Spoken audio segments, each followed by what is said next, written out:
And 3, 2, 1, go. Welcome back, my friends. We are here for qualification match 58 autonomous action. All 6 robots under motion. 54-19 for the Red Alliance. Getting on that charge station. It's not level yet, but they have a couple more seconds to get it level. The Showboat Robotics trying to do the same for the Blue Alliance. Looks like neither charge station was level, and it's going to be the Blue Alliance with the lead in Ateliot. 54-19, violently shooting these cubes. They shot at their own partner, Mubotics. They're shooting them onto those hybrid nodes for the Red Alliance. Some speedy cycles from the Berkeley machine, joined by their partners, the Highlanders and Mubotics. But on the Blue Alliance, side of the field up by 8 points. We've got Patrobots completing a link for the Blue Alliance.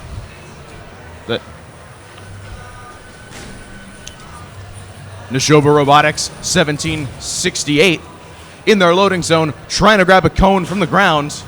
Having a little bit of difficulty with it. There they go. They're going to go back and score that for the Blue Alliance, increase their lead over Red. Berkeleyum continuing to do their signature move, filling up that hybrid row with all cubes.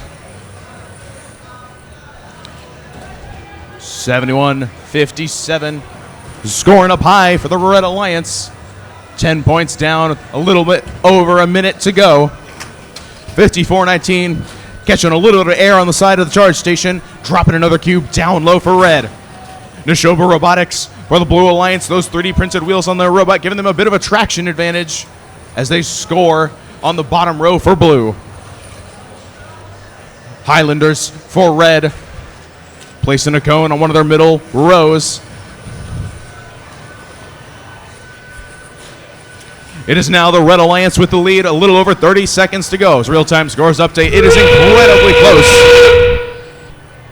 It's going to be about who can get those last second cycles in, who can get on that charge station. 71-57, 3:59, having a bit of a coming together. Midfield, they both break away cleanly, trying to get some last second pieces in. 15 seconds to go. Mubotics for Red, Highlanders for Red. They're on. We got 2 red robots, now 3 red robots, 3 blue robots. They're trying to get level 5. Red Alliance is level, Blue Alliance is level. It is tied. We will have your official results in just a moment.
At the end of that match, this real-time scoring showed a tie, but we do have one alliance that took this. It's going to be your Red Alliance, 194-187. Red Alliance, a 4 RP match for them. All 3 of their teams taking a jump up in the rankings. RSN, break down that match for us. Fouls do make a difference in that match with the Red Alliance victory. It was tied score according to the live scoring going into the end game, so we really did not know who was going to come out on top. But the Red Alliance does get a victory, which keeps 54-19 in that top 8. Steve, what did you see? I saw 2 alliances really interacting with each other. They were trying to steal each other's game pieces. Throwing those cones and cubes out of the single substation the human players are trying to get them at the end of the loading zone so their teams don't have to drive as far. But if they roll out of the loading zone, then it's free game. There was a moment where 54-19 Berkeleyum was trying to steal a game piece from just outside of Blue's loading zone, and 1768 Neshoba, winners of the North Shore District this year, they came in, they blasted through them, made sure that that cube that they were trying to get moved back into their own loading zone.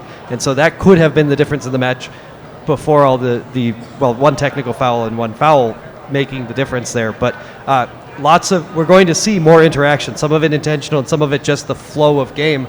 As teams are trying to go back and forth with really quick cycles, it's going to be these margins, these free pieces that are thrown out. Human players are going to have to dial in where they put those pieces so that their alliance gets it and their opponents don't have an opportunity to steal it. Yeah, and sometimes picking up objects off the ground for teams can decrease their full cycle time, but sometimes because it's not what they're used to and it's not what they're practiced doing, sometimes they can actually increase their cycle time to take advantage of those. But if you don't pick them up, you may leave them for the other alliance to take advantage of, like you were saying. So it really, it's an interesting strategy, and I think, as you said, it's going to become more prevalent throughout the day where those game pieces end up on the field. And you can see that 4 ranking point match moves Berkeleyum into the 6th alliance, into the 6th seed. Alliance Captain material right there with a cube specialist robot. They've used that effectively well throughout all their qualification matches, really getting those short cycles, more game pieces into their grid, which they'll clean up later. That has worked out very well for them. Yep, excited to see how these alliances work out towards the end of the day. But coming up, we still have a few qualification matches to play. And right now we're looking at qualification match 59. Who are you going to be looking out for in this match, Steve? I'm looking for our marathoners, Strike Zone, their 5th of 5 off seasons. That robot with its 10 motor swerve, the 2 corner modules have an extra drive Falcon. So they're up at the highest end of speed gearing with that. They do lots of short cycles, picking up cubes from the end of the loading zone.